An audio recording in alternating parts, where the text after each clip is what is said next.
Hello friends, welcome to my YouTube channel DGS. और आज हम पढ़ने वाले हैं जेके बोस क्लास 12th की हिस्ट्री। और ये है model test paper series number 1। Question के आंसर भी है बीच में, और लॉन्ग आंसर क्वेश्चन की आपको सजेशन भी बताया गया है क्या क्या एक्सपेक्टेड है इसमें, और मैप भी है, मैप के रिलेटेड क्वेश्चन। ठीक है, चैनल पे नए हैं सब्सक्राइब कर लेना। देखिए, थ्योरी 80 मार्क्स की, टाइम 3 घंटे है। सेक्शन ए हम स्टार्ट करते हैं ऑब्जेक्टिव से। क्वेश्चन नंबर फर्स्ट क्या है आपका, ध्यान से सुनना। ग्रेट बाथ जो है इसको डिस्कवर किया गया है कौन सी हड़प्पन साइट पे? तो देखिए, ये किया गया है मोहनजोदाड़ो में। आगे क्वेश्चन नंबर 2, टर्म धमा जो है इसको पॉपुलराइज किस मौर्यन रूलर ने किया? तो ये किया अशोका ने। क्वेश्चन नंबर 3, महाभारत जो है वो ओरिजिनली कंपोज है किस लैंग्वेज में? तो ये है संस्कृत में। आगे क्वेश्चन नंबर 4, सांची स्तूप जो है ये किसके रेन के टाइम बनाया गया, यानी किसका रूल था उस वक्त? तो वो था अशोका का। क्वेश्चन नंबर 5, एन अकबरी किसने कंपाइल की है? ये की है अबुल फजल ने। क्वेश्चन नंबर 6, हम्पी किसकी कैपिटल थी? तो ये थी विजयनगरा एम्पायर की। Question number 7, Ibn Battuta traveller किस कंट्री का था? तो ये था मोरक्को का। क्वेश्चन नंबर 8, डेक्कन रियॉट्स रिपोर्ट जो है ये किसके रिलेटेड थी, किस इशू के रिलेटेड थी? 1875 में आई थी। तो ये थी पीजेंट की जो इंडेप्टनेस है। इंडेप्टनेस क्या होती है? कर्जा। आगे क्वेश्चन नंबर 9, प्रेसिडेंट बताना आपको कॉन्स्टिट्यूएंट असेंबली ऑफ इंडिया का। तो वो थे डॉक्टर राजेंद्र प्रसाद।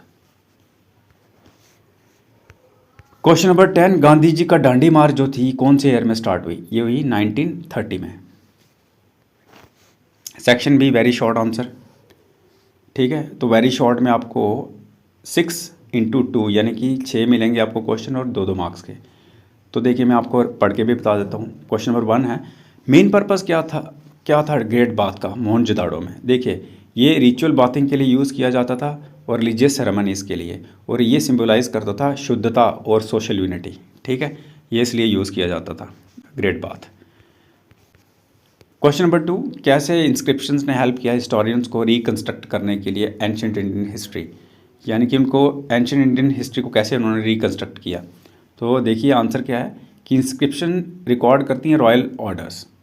ठीक है, जो रॉयल फरमान नहीं होते थे, कॉन्क्वेस्ट, डोनेशंस और एडमिनिस्ट्रेटिव डिटेल्स, कैसे रूल चलता था, कौन कौन एडमिनिस्ट्रेटिव सिस्टम का पार्ट था, और इसमें ये रिवील होता है पॉलिटिकल और इकोनॉमिक कंडीशंस सारी की सारी। आगे क्वेश्चन नंबर 3, मेंशन करने 2 फीचर्स महाभारत के as a source of social history. देखिए, ये डिपिक्ट करता है सोशल नॉर्म्स, किनशिप रिलेशनशिप जैसे पांडव और उसका कौरव का, और कास्ट हायरार्कीज एंशिएंट इंडिया की। तो कास्ट सिस्टम एंशिएंट इंडिया में तब चल रहा था। ठीक है। क्वेश्चन नंबर 4, 2 फीचर्स बताने बुद्धिस्ट स्तूपास के। तो देखिए, ये कैसे हैं? डोम शेप्ड स्ट्रक्चर हैं, इनमें रिलिक्स हैं बुद्धा के, और ये एक टाइप का मेडिटेशन साइट्स है। क्वेश्चन नंबर 5, सिग्निफिकेंस बताना आपको एन अकबरी का। देखिए, ये डिटेल इन्फॉर्मेशन देती है किसके ऊपर? अकबर के एडमिनिस्ट्रेशन के बारे में, इकॉनमी कैसी थी उस टाइम, और सोसाइटी मुगल इंडिया की। आगे क्वेश्चन नंबर 6, जो ट्रैवलर्स हैं उनके अकाउंट्स क्यों इंपॉर्टेंट है मेडिवल इंडियन हिस्ट्री के लिए? ठीक है, जो मेडिवल हिस्ट्री का वाला टाइम है तो हम ट्रैवलर्स के अकाउंट्स पढ़ते हैं, क्यों इंपॉर्टेंट है? देखिए, ये हमें बताते हैं फर्स्ट हैंड इन्फॉर्मेशन किसके ऊपर? Social life, trade, cultural practices उस टाइम की। आगे section C, short, 6 question 4-4 number का। तो देखिए, इसमें मेन फीचर्स बताने आपको हड़प्पन अर्बन प्लानिंग के।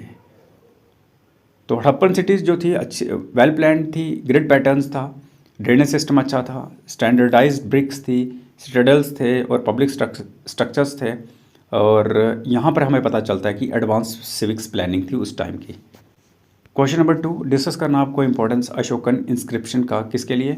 ये अंडरस्टैंड करने के लिए मौर्य एडमिनिस्ट्रेशन कैसा था। तो देखिए, अशोका की जो इंस्क्रिप्शन है ये हमें क्या बताती हैं? एम्परर का कंसर्न किसके लिए? मॉरल गवर्नेंस के लिए। जैसे धमा, पब्लिक वेलफेयर, लोगों की वेलफेयर के लिए काम कर रहा है। एफिशिएंट प्रोविंशियल एडमिनिस्ट्रेशन के लिए किसके अंडर? ऑफिशियल जैसे राजू कास। क्वेश्चन नंबर 3, एक्सप्लेन करना आपको रोल महाभारत का अंडरस्टैंड करने में किसको? कास्ट और किनशिप रिलेशन को। तो देखिए, ये हमें महाभारत क्या बताता है? कॉम्प्लेक्स किनशिप टाइज, जैसे कौरव और पांडव की बारे में बात करें, और कास्ट बेस्ड ड्यूटीज। ठीक है, और इसमें और साथ में इलिस्ट्रेट करना कैसे सोशल ऑर्डर और जो धर्म है उन्होंने शेप किया किसको, रिलेशनशिप को और सोसाइटल रोल्स को। आगे क्वेश्चन नंबर 4 डिस्कस करना आपको आर्किटेक्चरल फीचर किसका, हम्पी का, और ये क्या बताते हैं विजयनगरा पॉलिटी के बारे में।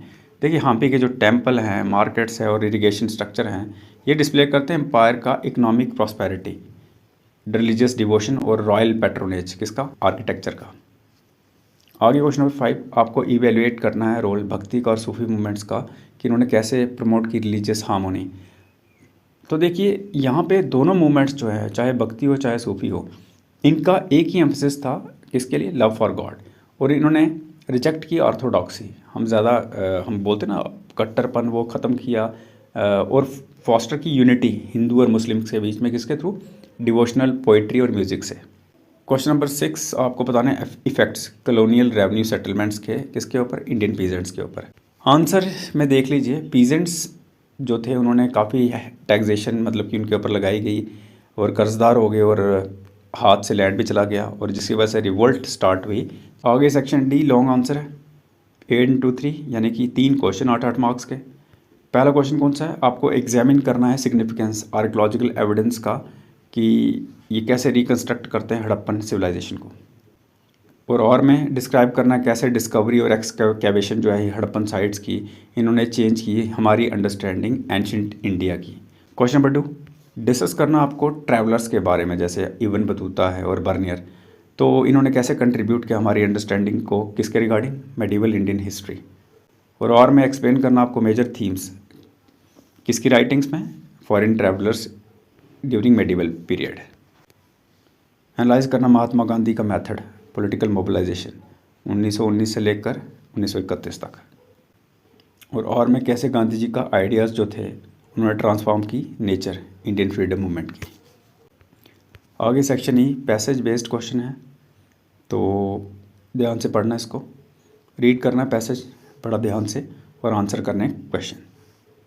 देख लो, I am now convinced that the policy of non violence and truth is the only remedy for India's problems. Violence leads to hatred and destruction, whereas non-violence brings peace and unity। Mahatma Gandhi ji ने बोला था 1931 में। अब इसके regarding आपको बताना है, question number 1 है 1 नंबर का, ये स्टेटमेंट किसने दी, महात्मा गांधी जी ने। दूसरा 2 मार्क्स का, गांधी जी जो थे पॉलिसी ऑफ नॉन वायलेंस इनका क्या मतलब था। देखिए इनका मतलब क्या था, ये बोलते थे हमको इनजस्टिस को अपोज करना है किसके थ्रू, पीसफुल मेथड से, जैसे सत्याग्रह हो गया, सिविल डिसोबीडेंस हो गया, बिना हेटेड के, और ना ही फिजिकल फोर्स यूज़ करनी है। और क्वेश्चन नंबर 3 में ये भी 2 मार्क्स का है, आपको 2 मूवमेंट्स बतानी है जो गांधी जी ने स्टार्ट की थी नॉन वायलेंट मेथड से, एक नॉन कॉपरेशन और दूसरी सिविल डिसोबीडेंस। इसको थोड़ा आप एक्सप्लेन कर लेना, 3-3 लाइनें। आगे सेक्शन एफ मैप वर्क है, तो आपको क्या करना है, जितनी भी साइट्स दी हैं या आपको मार्क करनी है मैप पे, मोहनजोदाड़ो, सांची, हम्पी, लखनऊ, डांडी सारी, ठीक है, और लेबल करना अच्छी तरह, गलती मत करना।